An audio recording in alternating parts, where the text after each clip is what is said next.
নমস্কাৰ খুব ধুনীয়াকৈ ফুলি থকা চিনেৰেৰিয়া ফুল আৰু সেই ফুলখিনিৰে আপোনালোক সকলোকে পুনৰবাৰ নতুন এটা ভিডিঅ'লৈ স্বাগতম জনাইছোঁ। এতিয়া মাত্ৰ 5টামানহে আছেগৈ। খুব ধুনীয়া ধুনীয়া ৰংবিলাক বাকীখিনি বিক্ৰী হ'ল আৰু বতৰটো ইমান বেছি ডাৱৰীয়া, বৰষুণ বহুত দি আছে। প্ৰত্যেকটো সময়তে বৰষুণ আছেই। কোনোবা এটা দিনত যদি ইমান ধুনীয়াকৈ ৰ'দ দিছে, কোনোবা এটা সময়ত আকৌ বৰষুণ দিছে। উপায় নাই, বতৰৰ লগত আমি সমানে আমাৰ কামখিনি কৰি যাবই লাগিব আৰু সেইকাৰণেই আপোনালোকক আজি এটা নতুন ফুলৰ ভিডিঅ' লৈ আহিছোঁ আপোনালোকৰ ওচৰলৈ। খুব ধুনীয়া ধুনীয়া প্লাণ্টছ আহিছে, ইনড'ৰ প্লাণ্টছ আহিছে। বিশেষকৈ ইনড'ৰ প্লাণ্টছখিনি এতিয়াৰে পৰা আপোনালোকে নিয়মীয়াকৈ পাই থাকিব বা লৈ থাকিব পাৰিব। তাৰ আগতে মই মোৰ যিখিনি ফ্লাৱাৰিং প্লাণ্টছ আছে বিক্ৰীৰ কাৰণে সেইখিনিও দেখুৱাই দিছোঁ। চিনেৰেৰিয়া, তাৰপাছত এইখিনি হৈছে ছিংগল ইম্পেশ্যন। ইমান ধুনীয়া ধুনীয়া ৰংবিলাক, বগাজোপা হওক বা ৰঙাজোপা হওক, ডাবল ইম্পেশ্যনো আছে, ছিংগলো আছে। ডাবলৰ পৰিমাণটো খালি কম আছে। ডাবলখিনি মানে মোটামুটি শেষেই হোৱাগৈ নিচিনা হৈ পৰিছে। গতিকে এইখিনিও আপোনালোকে যদি ক্ৰয় কৰিব বিচাৰে কৰিব পাৰিব, যিহেতু এইবিলাক ফুল 12 মাহেই থাকি যোৱা ফুল।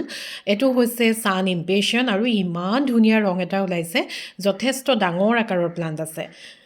কাটিঙৰ পৰা বিশেষকৈ ইয়াক খুব সহজতে প্ৰপাগেশ্যন আমি কৰিব পাৰোঁ। বালিত যদি আমি ইয়াৰ কাটিং এটা গুজি থওঁ, তাতে খুব ধুনীয়াকৈ শিপা ওলায়। গতিকে আপোনালোকে যদি ল'ম বুলি ভাবিছে, এতিয়া যিহেতু ফুলিবলৈ এয়া লৈছেহে, আপোনালোকে নিশ্চয় ল'ব পাৰিব। ভেৰিগেটেড পাতৰো এইটো ভেৰিগেটেড পাতৰ লগত বগা ফুল ফুলিছে। ইমান ধুনীয়া ডাঙৰ ডাঙৰ আৰু খুব ধুনীয়া ডাঙৰ ডাঙৰ পটত লগোৱা আছে। আৰু এনেধৰণৰ ছাইজৰ প্লাণ্ট যদি আপোনালোকে ক্ৰয় কৰিবলৈ বিচাৰে যোগাযোগ কৰিব। আৰু ভিডিঅ'টোৰ শেষৰ ফাললৈ মই সদায়ে মোৰ ফোন নাম্বাৰটো যিহেতু দি দিওঁ, গতিকে আপোনালোকৰ সুবিধাৰ্থে ফোন নাম্বাৰটো আপোনালোকে ভিডিঅ'ৰ শেষৰ ফালে পাব। তাৰ পাছতেই দেখুৱাইছোঁ, এতিয়া যিহেতু মাৰ্চ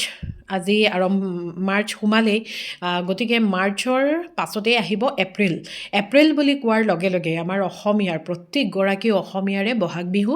বহাগৰ সময়ত ফুলা ফুলেই হৈছে কপৌ ফুল, অৰ্কিডৰ বিভিন্ন ৰং আছে। এতিয়া যিখিনি আছে গোটেইখিনি কলিৰ সৈতে আছে। নিয়ন কালাৰৰ ফুলৰ যিটো অৰ্কিড সেইটোও পাব, পাৰ্পল কালাৰৰ ফুলৰো পাব। এনেধৰণৰ ৰংটো যিটো খুব উজ্জ্বল, বিভিন্ন ৰঙৰ বিভিন্নটা অৰ্কিড এতিয়া কলি আছে। আৰু এই অৰ্কিডটো ডেনড্ৰবিয়াম অৰ্কিড, এইটো প্ৰজাতি হৈছে 12 মাহত ইহঁতি 3বাৰ ফ্লাৱাৰিং কৰে। গতিকে ইহঁতৰ এতিয়া এটা ফ্লাৱাৰিঙৰ সময় আহিছে। যিহেতু এপ্ৰিল মাহ আহিছে, এপ্ৰিল মাহ অহাৰ লগে লগে যদি অৰ্কিড এজোপা আমাৰ চৌহদত ফুলি থাকে, সঁচাকৈ কিমান ধুনীয়া লাগে নহয়নে? গতিকে আপোনালোকে যদি অৰ্কিড সংগ্ৰহ কৰিম বুলি ভাবিছে, একদম নিশ্চয়কৈ ল'ব পাৰে। খুব ধুনীয়া, এনেকৈ মাল্টিপল শ্বুটত আছে। আপোনালোকে যদি ইয়াক মানে ভাগ কৰি পেলাই ডিভাইড কৰি দুজোপা কৰোঁ বুলিও ভাবে, তেনেকৈও কৰিব পাৰিব। খুব ধুনীয়া ধুনীয়াকৈ আছে যিহেতু। আৰু এইকেইদিন বতৰৰ কাৰণে মোৰ যিখিনি পে'মেণ্ট অলৰেডি ক্লিয়াৰ কৰি থৈছে আপোনালোকে, সেইখিনি প্লাণ্টটো মই পঠাব পৰা নাই। কালিলৈ সোমবাৰ, মঙলবাৰ, বুধবাৰ এইকেইটা দিনত মই যিহেতু কুৰিয়াৰ পাৰ্চেলখিনি পঠাওঁ, গতিকে কালিলৈৰ পৰা আপোনালোকে কুৰিয়াৰত যিসকলে প্লাণ্ট মোক বুক কৰি ৰাখিছে, আপোনালোকৰ প্লাণ্টছখিনি মই পঠাই দিম। যিহেতু দেওবাৰটো মাজত লৈ পঠিয়ালে কি হয়, এটা দিন এনেই বন্ধ পেকেটৰ ভিতৰত প্লাণ্টছখিনি থাকি যায়, সেইটো কাৰণে মই নাই পঠোৱা। কালিলৈ মই আপোনালোকে পে'মেণ্ট যিসকলে ক্লিয়াৰ কৰি ৰাখিছে তেখেতসকলৰ প্লাণ্টছখিনি পঠাই দিম। তাৰ পাছতে আহিছোঁ খুব ধুনীয়া এটা ফাইলোডেণ্ড্ৰনৰ প্ৰজাতি, যিটো প্ৰজাতিৰ নাম হৈছে ফাইলোডেণ্ড্ৰন জিঅ'পি ফাইলোডেণ্ড্ৰন। এইটোৰ এটা ডাঙৰ প্লাণ্ট যদি আমি ল'বলৈ যাওঁ, তেতিয়াহ'লে বহুত বেছি দাম পৰি যায়। এইবোৰ আচলতে দামী প্ৰজাতি হয়। দামী প্ৰজাতিৰে খুব ধুনীয়া ৱেল এষ্টাব্লিছ ছাইজৰ পুলি আহিছে বিক্ৰীৰ কাৰণে। খুব ধুনীয়া প্ৰজাতি আৰু সঁচাকৈ খুব ডিমাণ্ডত থকা হয়। মই কাষত যিহেতু ৰেফাৰেঞ্চ ফটো লগাই দিছোঁ, খুব ধুনীয়া লাগে যেতিয়া ইয়াৰ পাতটো ডাঙৰ হৈ পৰে, কঁকাল খামুচীয়া পাতটোৰ নিচিনা হৈ পৰে, খুব ধুনীয়া লাগে। ফাইলোডেণ্ড্ৰন জিঅ'পি আপোনালোকে যদি সংগ্ৰহ কৰিম বুলি ভাবিছে, এতিয়াই কৰি লওক। যিহেতু এই সময়খিনিত যদি আপোনালোকে ক্ৰয় কৰে, তেতিয়াহ'লে কাষত থকা ৰেফাৰেঞ্চ ফটোখনত চাওকচোন কিমান ধুনীয়া লাগে এই প্ৰজাতিটো। আপোনালোকে এইখিনি সময়তে ক্ৰয় যদি কৰে, তেতিয়াহ'লে যথেষ্ট মানে ৰিজনেবল এটা, যিটো কম মূল্য, প্ৰজাতিটো চাই যিটো কম মূল্য, তেনেকুৱা এটা মূল্যত পাব।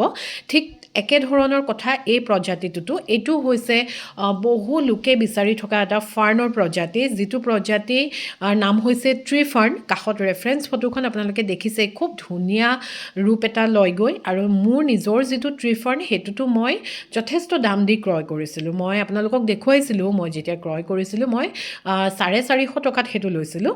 কিন্তু এতিয়া তাৰ বহুত কম মূল্যত, তাতকৈ বহুত কম মূল্যত আপোনালোকে খুব ধুনীয়া প্লাণ্ট, এইটো যিহেতু এতিয়া গ্ৰ'য়িং পিৰিয়ডত থকা প্লাণ্ট হয়, খুব ধুনীয়া প্লাণ্ট আপোনালোকে পাব ট্ৰি ফাৰ্ণ।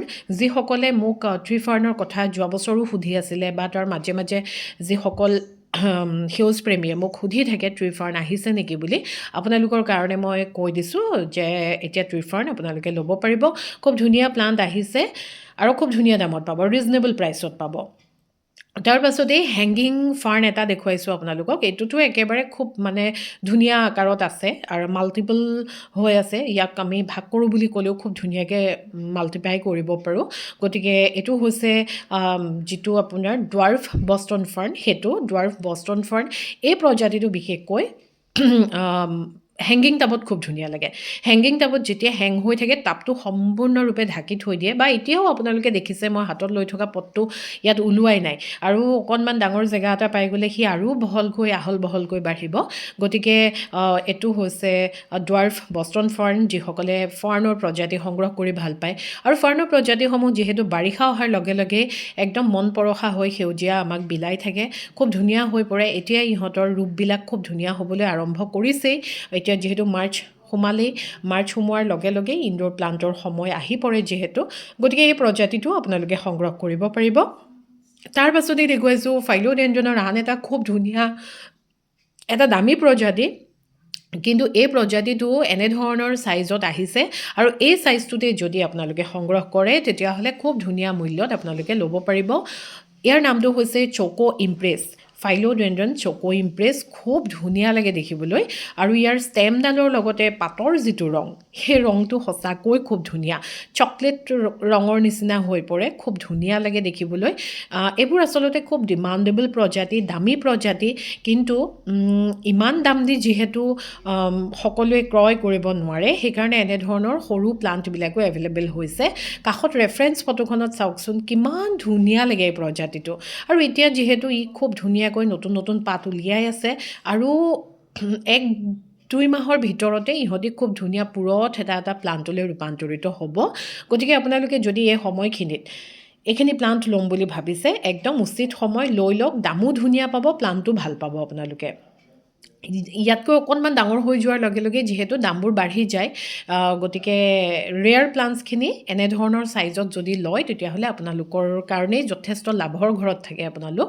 তাৰপাছতে এইটো milky way aglaonema. Milky way aglaonema আচলতে খুব easy to grow', easy to maintain এগ্ল'নিমাৰ ভিতৰত এটা পৰে। যিহেতু এগ্ল'নিমা বাকীবিলাকে অকণমান আমাক ঠগি দিয়াৰ নিচিনা কাম কিছুমান কৰে উইণ্টাৰ ছিজনটোত, কিন্তু মিল্কী ৱে এগ্ল'নিমা হওক বা এনেধৰণৰ কিছুমান প্ৰজাতি আছে, যিবোৰ প্ৰজাতি খুব ধুনীয়া হৈ থাকে সদায়ে। পুৰঠ হৈ পৰিলে যেতিয়া টাবটো ভৰ্তি হৈ পৰে খুব ধুনীয়া লাগে। আপোনালোকে যদি সংগ্ৰহ কৰিবলৈ বিচাৰে যোগাযোগ কৰিব। তাৰ পাছত একেবাৰে ভিডিঅ'টোৰ শেষত মই দেখুৱাবলৈ বিচাৰিছোঁ কেলেথিয়া। এতিয়া কেলেথিয়াসমূহো ঠাণ্ডাৰ দিনত, কিন্তু এইবাৰ কেলেথিয়া মোৰ নিজৰখিনিও মই লক্ষ্য কৰিছোঁ, বা বিক্ৰীৰ কাৰণে যিখিনি আছে সেইখিনিও মই লক্ষ্য কৰিছোঁ, খুব ধুনীয়া হৈ থাকিলে। ঠাণ্ডাৰ দিনকেইটাতো কেলেথিয়া এবাৰ কিন্তু শুকাই মেলি যোৱা নাই। গতিকে এইটো হৈছে বিউটি ষ্টাৰ কেলেথিয়া, একদম কেইবাটাও পুলি একেলগে আছে, আৰু এইটো খুব ধুনীয়া আকাৰত আপোনালোকে যদি সংগ্ৰহ কৰিবলৈ বিচাৰে যোগাযোগ কৰিব। আজি মই আপোনালোকক মোটামুটি এনেধৰণৰ প্লাণ্টছখিনি দেখুৱাবলৈ চেষ্টা কৰিলোঁ। আজিলৈ আহিছোঁ, ধন্যবাদ, ভালে থাকক।